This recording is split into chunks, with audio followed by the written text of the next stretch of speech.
Assalamualaikum warahmatullahi wabarakatuh. Hari ini ketemu dengan saya pada pertemuan ke-9 untuk membahas manajemen pemasaran dan promosi bisnis. Nah, pada kali ini bahan kajiannya adalah peranan pemasaran dalam usaha, rencana pemasaran, dan strategi pemasaran. Sebenarnya kalau dalam kelas kita biasanya membahas teori hanya sedikit sekali. Jadi di sini sebenarnya kita biasanya banyak bermain praktik. Nah, tetapi nanti praktiknya saya undur minggu depan saja supaya Anda ada waktu untuk membuatnya. Sementara saya berikan dulu penjelasan dan ada 3 video yang perlu Anda simak terkait dengan apa itu marketing, bagaimana cara marketing yang baik, kemudian bagaimana cara terkait dengan segmentasi ya. Jadi ternyata kita bisa membagi segmentasi itu berdasarkan jenis kelamin dan kita bisa mengelompokkan orang-orang itu berdasarkan warna yang dipilih atau yang disukai. Di sini ada video-video yang memang akan diputar, tapi silahkan Anda putar sendiri di laptop masing-masing, sudah saya lampirkan ya. Oke, nah ini adalah ilustrasi hari ini. Jangan berpikiran dulu bahwa ini, apa sih ini? Nah, Anda adalah orang yang di tengah. Customer Anda adalah perempuan, kompetitor Anda adalah seorang pria di sebelah kanan Anda. Masalah Anda adalah pada tangan mereka yang bergandengan seperti ini. So, apa maksud dari ilustrasi ini, Bu? Posisikan Anda adalah sebuah perusahaan yang telah memiliki pelanggan. Pasangan Anda adalah pelanggan yang menuntut perhatian. Jika sebagai perusahaan tidak mampu memuaskan pelanggan, maka sangatlah mungkin seorang pelanggan akan berpindah hati kepada kompetitor Anda. Dan itu adalah problem Anda. Ya, jadi di sini kita mengilustrasikan seorang pelanggan itu bagaikan belahan hati kita. Jadi memang benar selama ini kalau dikatakan customer adalah raja, ya. Jadi kita harus memang meluangkan semua waktu, meluangkan kesempatan kita untuk mendapatkan customer, apalagi customer yang memiliki peluang untuk bisa menjadi mungkin reseller kita atau distributor kita kalau nanti kita berpikir ke depan lebih baik lagi, ya. Baik. Salah satu aspek penting dari kewirausahaan adalah pemasaran. Bahkan dapat dikatakan, kalau Anda sudah memiliki pasar atau berhasil dalam pemasaran, mulailah membuka usaha sendiri. Sebenarnya Anda di kelas ini sudah punya pasar sendiri. Teman-teman Anda, mahasiswa, teman-teman dosen, teman-teman tenaga kependidikan, dan adalah pasar kita. Apa yang bisa kita jual? Apa yang bisa kita berikan? Tetapi tergantung lagi bagaimana cara Anda memasarkan, ya. Jadi definisi pemasaran itu sangatlah banyak. Di sini yang saya ambil adalah yang terakhir. Pemasaran adalah sebuah sistem keseluruhan dari suatu kegiatan usaha yang ditujukan untuk merencanakan, menentukan harga, mempromosikan, mendistribusikan barang, atau jasa yang dapat memuaskan pembeli atau konsumen. Bahkan dalam sebuah buku dikatakan, pemasaran merupakan aspek usaha yang jauh lebih penting dari sekedar modal. Modal dapat dipinjam, Dik, tapi pasar harus kamu geluti. Dan belum tentu bisa didapati kendati produk Anda itu sangat bagus, ya. Belum tentu. Jadi memang teknik bagaimana cara kita memasarkan, dan di sini juga Anda akan melihat bagaimana branding itu atau pemasangan merek itu sangat penting untuk meng-up harga. Oke. Ini adalah konsep-konsep inti pemasaran. Ada kebutuhan, keinginan, permintaan dari konsumen, kemudian jadilah sebuah produk. Apakah produk tersebut bernilai dan memiliki nilai kepuasan? Kemudian ada pertukaran transaksi, ada korelasi sehingga ada pasar yang muncul di situ. Nah, sebenarnya gini, kalau kita bisa menganalogikan pada zaman sekarang, kebutuhan. Sekarang lagi masa pandemi. Orang sangat membutuhkan masker berbagai macam model, berbagai macam jenis. Bahkan sekarang ada masker berukat. Jadi orang-orang yang keundangan, yang ke tasmiyah, ke akikahan, nggak pengen kalah gaya, pakai masker berukat, itu kan kebutuhan, keinginan. Sehingga ada permintaan. Lalu apa? Semua. Hampir bahkan seperti banyak ya orang-orang yang kemudian beralih untuk memproduksi masker. Kemudian orang-orang ketika melihat, ih kok matching ya sama baju saya, sehingga muncullah sebuah nilai dan kepuasan. Sehingga ada transaksi, pertukaran, dan adalah yang namanya pasar masker, ya. Oke, ini peranan pemasaran dalam usaha. Yang pertama, mengidentifikasi kebutuhan konsumen, mengembangkan produk, menetapkan harga yang tepat, mendistribusikan dan mempromosikannya secara efektif. Nah, Tugas pemasaran itu ada 8. Di sini sudah dengan penjelasannya. Jadi yang pertama adalah konvensional marketing, mengubah orang yang nggak suka menjadi suka gitu loh. Nah dulu kan orang nggak suka pakai masker. Ternyata sekarang setelah masker itu dimodif, kemudian disesuaikan dengan zaman, orang menjadi butuh dan menjadi suka gitu. Terkadang bahkan di rumah saja mereka tetap pakai masker, walau mungkin rumahnya aman, tinggal sendiri karena style, gaya. Kemudian stimulation marketing, mendorong kebutuhan orang yang tidak melihat atau mengetahui. Itu biasanya melalui teknik-teknik pemasaran baik digital maupun secara manual ya. Dari orang ke orang, dari mulut ke mulut, phone by phone gitu ya. Media sosial seperti IG itu menjadi sebuah media yang sangat laris untuk menjadi wadah kita melakukan pemasaran. Yang berikutnya developmental marketing, mengembangkan pemenuhan kebutuhan yang belum terpenuhi. Nah, sekarang kan awalnya orang-orang itu hanya diarahkan ke masker yang 3 lapis yang miliknya non medis yang warna biru gitu. Ternyata nggak terpenuhi, ternyata banyak ditumpuk entah bagaimana kejadiannya. Yang jelas orang-orang berpikir, oh ternyata masker kain boleh. Nah, sehingga mengembangkanlah pemenuhan kebutuhan yang terpenuhi. Remarketing, mengaktifkan keinginan atas produk yang stabil atau permintaan terhadap produk yang menurun. Oke, kemudian synchrommarketing, menyelaraskan pola permintaan agar sesuai dengan pola penawaran. Maintenance marketing, memelihara tingkat penjualan yang sudah ada terhadap suatu produk. Ini terjadi kepada produk hand sanitizer ya. Jadi hand sanitizer itu ditingkatkan, bahkan pernah kejadian ditambahkan bahwa hand sanitizer ini aktif untuk membasmi virus corona gitu. Jadi ini memelihara, jadi supaya penjualnya stabil. Di marketing, mengurangi tingkat penjualan yang sudah ada terhadap suatu produk tertentu. Counter marketing, merintangi permintaan atau keinginan terhadap suatu produk tertentu. Jadi ini adalah tugas-tugas pemasaran. Yang berikutnya, rencana pemasaran. Yang pertama, Anda perlu melakukan observasi pada konsumen Anda. Bukan hanya dengan penelitian literatur, karena mungkin kita kalau memang pasar luas mungkin ini perlu.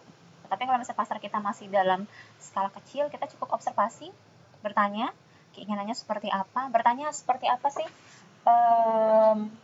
bayangan akan keinginan itu. Misalnya begini, saya adalah seorang mahasiswa, kemudian saya melihat di FKM tidak ada kantin, kemudian juga kalau mau cari makan sebenarnya cukup jauh ya, kita dari sini ke Pramuka ataupun ke Gelatik. Kemudian juga dosen-dosen yang sibuk, teknik-teknik juga yang memiliki jam istirahat yang tidak banyak. Nah, kita bisa melakukan observasi dan bertanya, kira-kira kalau misalnya disediakan lunchbox atau makan siang dalam bentuk kotakan, itu ekspektasinya isinya apa dan harganya berapa? Kemudian, apakah ada hal-hal lain yang diinginkan? Misalnya komposisi gizi, atau misalnya khusus buat orang diet, atau mungkin ada yang tidak makan daging sehingga menunya adalah menu vegan. Nah, itu adalah rencana. Jadi pelajari konsumen Anda. Yang kedua, merencanakan presentasi yang menarik. Nah, jadi sebenarnya tampilan itu sangat penting sekali ya. Itu kenapa kalau misalnya Anda memperhatikan belakangan ini misalnya ada bisnis-bisnis kotak makanan, baik untuk makan malam, makan siang, makan pagi, itu mereka menampilkan nama, menampilkan kontak plus komposisi dan banyaknya kalori yang akan terpenuhi dalam sekali makan kotak ini gitu. Itu termasuk presentasi, sehingga di sini berikanlah informasi sebanyak mungkin yang bermanfaat untuk konsumen gitu. Bahkan mungkin Anda bisa menambahkan informasi yang seakan-akan Anda, bukan seakan-akan ya, tapi memang Anda memandang penting konsumen Anda. Jadi misalnya ada tuh menu itu, misalnya hari itu adalah menu udang, lalu Anda menuliskan harap konsumen yang memiliki alergi terhadap seafood dapat berkonsultasi dengan ahli sebelum mengkonsumsi udang atau menu seafood yang kami sediakan. Nah, itu kan informasi sebenarnya. Mungkin kalau orang kesehatan biasa, tapi orang yang bukan kesehatan belum tentu, ya. Kemudian ini adalah langkah-langkah awal penjualan. Yang pertama adalah penjualan yang efektif memerlukan rencana dan strategi. Langkah awalnya presentasi atau sekedar surat penawaran, ya. Jadi biasanya kalau misalnya orang mau melakukan jualan itu, kita kasih tester gratis dulu deh gitu. Kemudian dengar pendapat mereka, gimana rasanya gitu, cukup nggak? Ini kira-kira kalau gue jual berapa sih harganya gitu ya.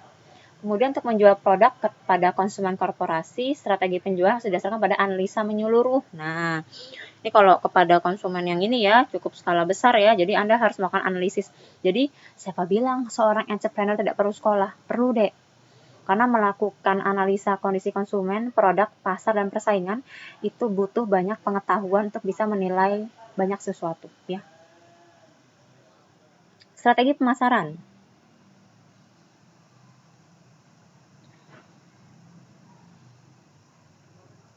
Oke, ini adalah segmentasi pasar.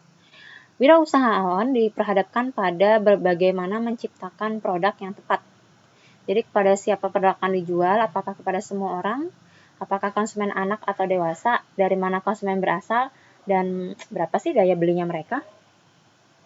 Jadi segmentasi pasar adalah kegiatan untuk mengelompokkan pasar menjadi segmen-segmen yang berbeda sesuai dengan kebutuhan, karakter, atau tingkah laku. Segmentasi pasar konsumen itu ditentukan oleh variabel geografik, demografik, psikografik, dan tingkah laku tertentu. Segmentasi geografik. Jadi membagi pasar berdasarkan negara, regional, provinsi, kota, wilayah kecamatan, kelurahan, kompleks perumahan. Kalian tuh pernah aware nggak sih? Kalau pada UC 1000 itu ada tulisannya, hanya khusus dijual di Indonesia. Itu masuk segmentasi geografik. Pertanyaan kita, kenapa Indonesia? Apakah karena negara tropis yang membutuhkan vitamin C gitu ya? Nah, itu masuk pada jenis segmentasi geografik. Segmentasi demografi membagi pasar menjadi kelompok berdasarkan jenis kelamin, umur, status perkawinan, jumlah keluarga, umur anak, pendapatan, jabatan, lokasi geografi, mobilitas, kepemilikan rumah, pendidikan, agama, ras, atau kebangsaan. Ya. Nah, kalau yang jenis kelamin itu contoh paling gampangnya apa? Parfum. Beda sekali aroma parfum untuk wanita dengan pria, walaupun saya tidak memungkiri ada wanita yang menyukai aroma parfum pria, tapi nggak terlalu banyak. Nah, di sini kan pasarnya akan membagi nih berdasarkan jenis kelamin. Oh, jadi kalau misalnya wangi floral, wangi fruity itu lebih kepada perempuan. Kalau wangi-wangi maskulin itu lebih kepada pria. Segmentasi psikografik membagi pembeli menjadi kelompok berdasarkan kelas sosial, gaya hidup, atau kepribadian. Sadar nggak sih pasarnya Starbucks ya? Mohon maaf sekali saya sebut merek di sini. Pasarnya Starbucks sama pasarnya Kopi Abun itu beda loh. Ayo, saya pernah ke Kopi Abun dekat pelabuhan. Ini sama-sama kopi nih. Berdasarkan kelas sosial. Jadi kadang saya kalau sama teman tuh jalan gini, Starbucks. Itu menurut saya mahal gitu ya. Tapi dengan rasa yang memang kita tidak bisa temukan di tempat lain gitu, kan memang memiliki rasa yang khas dan memang kelas sosialnya ternyata memang orang-orang yang menengah ya, menengah ke atas gitu. Tapi kalau Abun menengah, atas ataupun bawah selama masuk seleranya no problem. Yang berikutnya segmentasi tingkah laku mengelompokkan pembeli berdasarkan pada pengetahuan, sikap, penggunaan, atau reaksi terhadap suatu produk. Banyak pemasar yakin bahwa variabel tingkah laku merupakan awal paling baik untuk membentuk segmen pasar. Nah, coba Anda pikirkan, kira-kira produk apa sih yang dikelompokkan berdasarkan pengetahuan sikap penggunaan? Apa? Yo, buku masuk tidak? Ya. Kemudian sekarang itu kalau kami itu ada namanya yang jurnal Q1, Q2, Q3, Q4 ya. Jadi kalau dosen itu kan wajib untuk bisa menembus jurnal-jurnal tersebut gitu, dan kalau mahasiswa kan tidak. Nah, ada sekelompok orang yang kemudian memasarkan jasa untuk menerima konsultasi bagaimana tips dan trik untuk bisa menembus jurnal-jurnal itu. Yang butuhkan siapa? Ya para dosen, para praktisi, para akademisi. Jadi ini mengelompokkan berdasarkan pengetahuan dan penggunaan. Nah, ini juga akan ada video yang menarik yang bisa Anda simak. Nanti silakan Anda simak masing-masing ya di rumah sendiri. Jadi nanti mungkin saya akan tunggu dulu untuk pertemuan ke-10. baru saya akan menerangkan kira-kira tugas apa yang bisa kita eksekusi melalui media virtual seperti ini. Selamat menyimak penjelasan, semoga bermanfaat, yang tidak terlalu banyak ini, karena memang biasanya saya dalam kelas nggak banyak teori, saya lebih suka langsung praktik. Ya, saya akhiri. Wassalamualaikum warahmatullahi wabarakatuh.